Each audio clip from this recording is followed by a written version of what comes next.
langsung saja ke slide selanjutnya.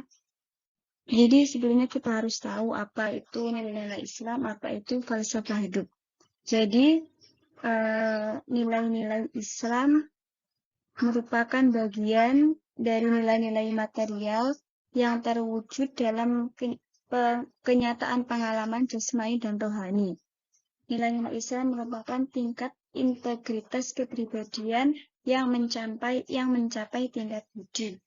Nilai-nilai keislaman bersifat mutlak, kebenarannya universal dan suci. Jadi nilai-nilai Islam itu merupakan tingkat kepribadian yang mencapai tingkat budi pekerti gitu. Jadi nilai Islam itu bersifatnya mutlak, kebenarannya universal, menyeluruh gitu, suci.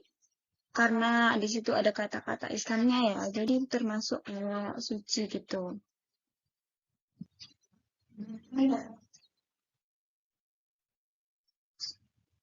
Selanjutnya, nilai-nilai Islam ditinjau dari sumbernya itu ada dua. Nilai yang pertama nilai ilahi, yang kedua nilai insani. Nilai ilahi adalah yang bersumber dari Al-Quran dan hadis. Nilai ilahi dalam aspek teologi tidak akan pernah mengalami perubahan dan tidak berkecenderungan untuk berubah atau mengikuti selera hawa nafsu manusia. Sedangkan aspek alamiahnya dapat mengalami perubahan sesuai dengan zaman dan lingkungannya. Jadi kok nilai ilahi itu nggak bakal berubah ya, Al-Quran sama hadis kan nggak bakal berubah gitu. Tapi kalau dalam aspek alamiah mengalami perubahan sesuai dengan zaman kayak gitu. Nah, yang kedua itu nilai insani. Nilai insani adalah nilai yang tumbuh berkembang atas kesepakatan manusia. Maksudnya gimana? Maksudnya adalah nilai yang tumbuh berkembang atas kesepakatan manusia. Nilai insani akan terus berkembang ke arah yang lebih maju dan lebih tinggi. Nilai ini bersumber dari adat istiadat dan kenyataan alam. Jadi kalau nilai ilahi itu bersumbernya dari Al-Quran dan hadis, kalau nilai insani itu bersumbernya dari adat istiadat dan kenyataan alam gitu.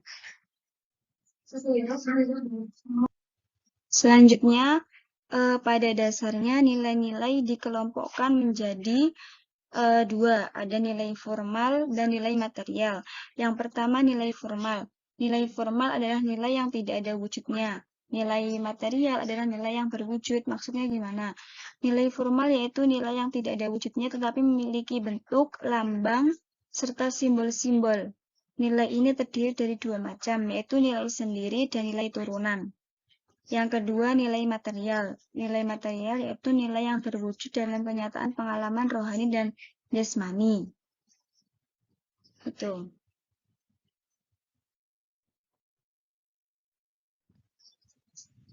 Di sini ada contoh nilai-nilai ajaran dalam Islam. Contohnya kayak penerapannya kayak gimana gitu.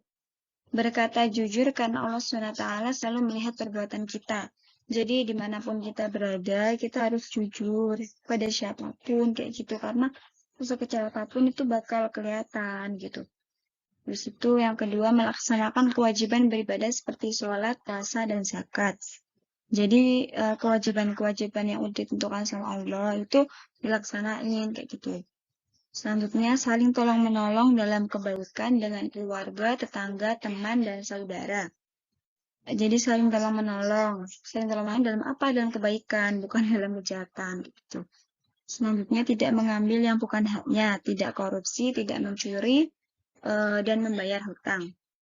Jadi nggak boleh gosok, nggak boleh korupsi, biasanya nggak boleh politik itu, nggak boleh mencuri dan harus membayar hutang kayak gitu. Selanjutnya menjaga kebersihan lingkungan dan rajin bersedekah. Jadi orang maksudnya harus berusaha untuk jadi orang yang dermawan.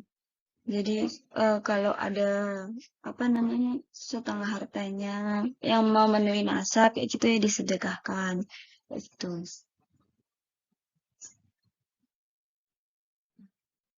Selanjutnya membahas mengenai falsafah hidup ya.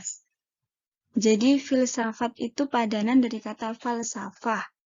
Falsafah itu dalam bahasa Arab dan filosofi dalam bahasa Inggris. Falsafah itu dalam bahasa Arab dan filosofi bahasa Inggris. berasal dari bahasa Yunani filosofia, yang artinya filsafat adalah pandangan tentang dunia dan alam yang dinyatakan dalam teori. Filsafat tidak hadir untuk menyesatkan, tapi filsafat mengajak orang untuk berpikir secara mendalam tentang hidup mereka. Jadi banyak banget orang yang kalau berpikiran filsafat itu kadang menyesatkan, dolal kayak gitu kan. Tapi sebenarnya itu tergantung pada diri kita sendiri. Dan filsafat itu ya ada manfaatnya kan memang, dan ada enggaknya. Manfaatnya ya kita bisa berpikir lebih dalam lagi tentang kehidupan kayak gitu. Tentang di sekitar kita aja, contohnya banyak banget ya pelajaran filsafat itu. Gitu.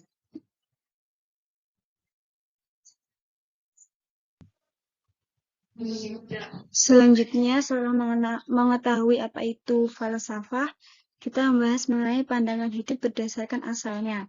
Jadi ada 3, berasal dari agama yaitu yang mutlak kebenarannya, lalu pandangan hidup yang berupa ideologi yang disesuaikan dengan kebudayaan dan norma terdapat pada negara tersebut. Selanjutnya pandangan hidup hasil renungan, yaitu pandangan hidup yang relatif kebenarannya. Apabila pandangan hidup itu diterima oleh sekelompok orang sebagai pendukung suatu organisasi, maka pandangan hidup itu disebut ideologi gitu. Jadi pandangan hidup kalau diterima sama masyarakatnya itu disebut ideologi. Jika organisasi itu politik, ideologinya disebut dengan ideologi politik gitu. Jika organisasi itu negara, ideologinya disebut ideologi negara. Pandangan hidup pada dasarnya punya unsur-unsur yaitu cita-cita, usaha, keyakinan, kepercayaan. Keempat unsur itu merupakan satu rangkaian kesatuan yang enggak terpisahkan. Jadi cita-cita, usaha, keyakinan, kepercayaan itu nggak bisa dipisahkan ya, gitu. Selanjutnya, falsafah juga bisa diartikan pandangan hidup dan sikap batin paling dasar yang dimiliki oleh setiap orang sebagai buah dari kegiatan berfilsafat. Jadi sebenarnya setiap waktu itu kita tuh bisa loh berfilsafat, tapi banyak dari kita yang kayak belum tahu artinya apa. Maksudnya ya kegiatan itu namanya apa kayak gitu kan banyak yang belum tahu. Sebenarnya kita tuh sering melakukan falsafah kayak gitu sering kayak gitu. Falsafah hidup bangsa kita adalah Pancasila. Jadi falsafah hidup bangsa Indonesia adalah Pancasila. Pancasila sebagai falsafah hidup bangsa merupakan pedoman dan pegangan. Jika seseorang tidak memiliki pandangan hidup, maka menjadi mudah rapuh karena tidak memiliki arah tujuan yang jelas. Jadi Pancasila itu sebagai pedoman dan pegangan kita, kayak gitu. Jika seseorang tidak memiliki pandangan hidup, maka menjadi mudah rapuh dan memiliki tujuan yang jelas.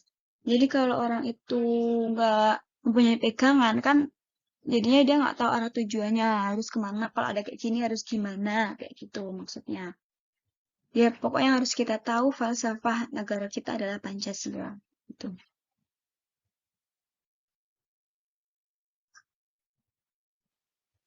Selanjutnya, Pancasila sebagai falsafah hidup itu mengandung yang pertama konsepsi dasar mengenai kehidupan yang dicita-citakan. Jadi Pancasila itu di situ mengandung cita-citanya negara kita ya. Banyak banget apa namanya yang kalau dijelaskan secara panjang lebar itu banyak ya luas kayak gitu. Selanjutnya dasar pemikiran terdalam dan gagasan mengenai wujud kehidupan yang dianggap baik.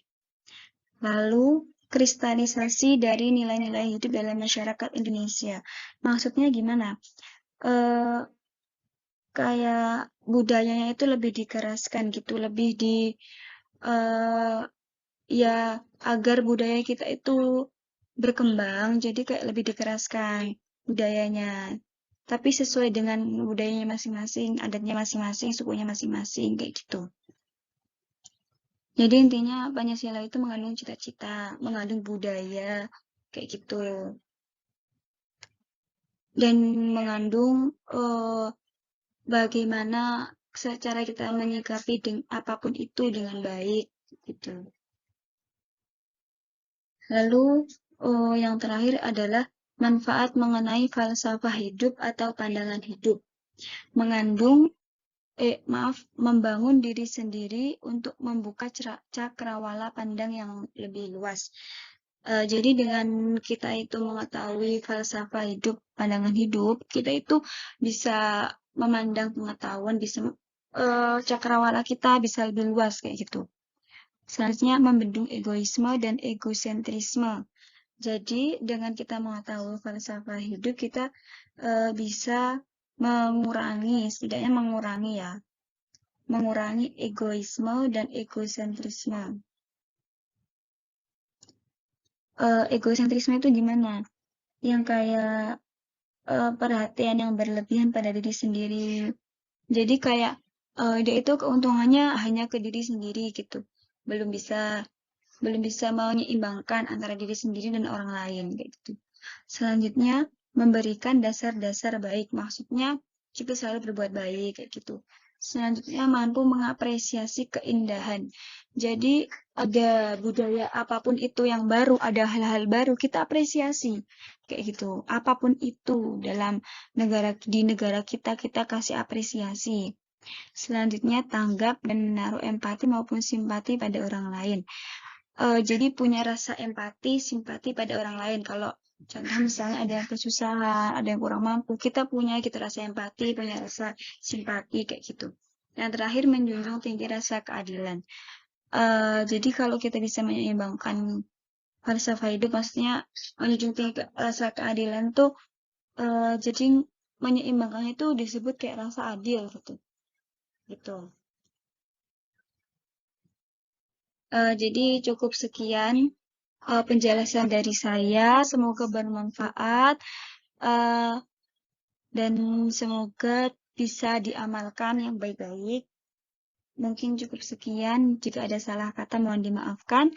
Wassalamualaikum warahmatullahi wabarakatuh.